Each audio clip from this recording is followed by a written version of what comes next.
দেখেন এই আমটা খিরসাম কি সুন্দর গাছ পাকা। আমি আপনাদেরকে ক্যারেট থেকে গাছ থেকে পেড়ে আমগুলা ক্যারেটে করে একদিন রাখার পরে দেখেন কি সুন্দর আমগুলি পেকে গেছে।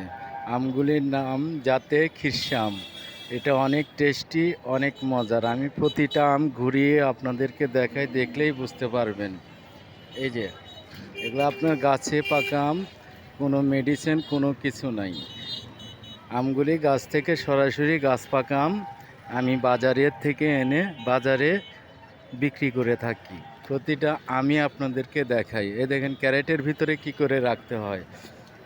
আমগুলি গাছ থেকে যাদের গাছ আছে তারা আমগুলি হালকা রং হলে গাছের থেকে পেড়ে ভালো ক্যারেটে এবং খবরের পেপারে আমগুলি এভাবে সাজিয়ে রাখলে, ঢেকে রাখলে একদিন অথবা 2 দিন রাখলে আমগুলি সুন্দর পেকে যায়। এই আমগুলি কোনো আঁশ হবে না, আপনার কোনো টক হবে না, মধুর মতো মিষ্টি। এটা ভিডিওটা রাজশাহী নাটোর জেলা। আমি ভিডিও আজকে 28 তারিখের ভিডিও, এর আগের ভিডিও যারা দেখছেন তারা জানেন আমি প্রতিটা ভিডিওই আপনাদেরকে দেখাই। এ দেখেন আমগুলা কি সুন্দর। এই যে দেখেন, এটা হলো কালুয়া আম, কেউ বলে গোপালভোগ, কেউ বলে কালুয়া। এটা আমাদের নাটোর জেলা, রাজশাহী ডিস্ট্রিক্ট। আমগুলি দেখেন কত সুন্দর, কত মধুর মতো মিষ্টি।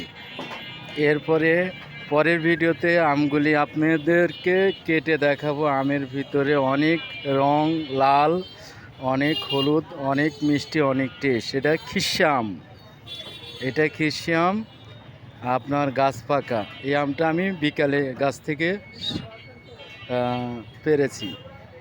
দেখেন প্রতিটা আম আপনাদেরকে ঘুরায় দেখায়। দেখেন এটা অনেক মজার, কোনো আঁশ হবে না, অনেক ভিটামিন।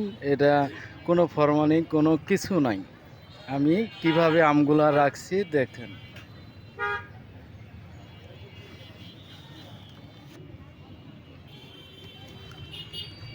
এই যে দেখেন এই আমটা ঘুরায় দেখাই। এটা আমটা খুব মধুর মতো মিষ্টি, গাছ পাকা আম। যারা ভিডিওটা দেখবেন, চ্যানেলটি আমার সাবস্ক্রাইবার করবেন এবং ভিডিওটি লাইক দিবেন, শেয়ার দিবেন, কমেন্ট করে জানাবেন। এ দেখেন কত সুন্দর।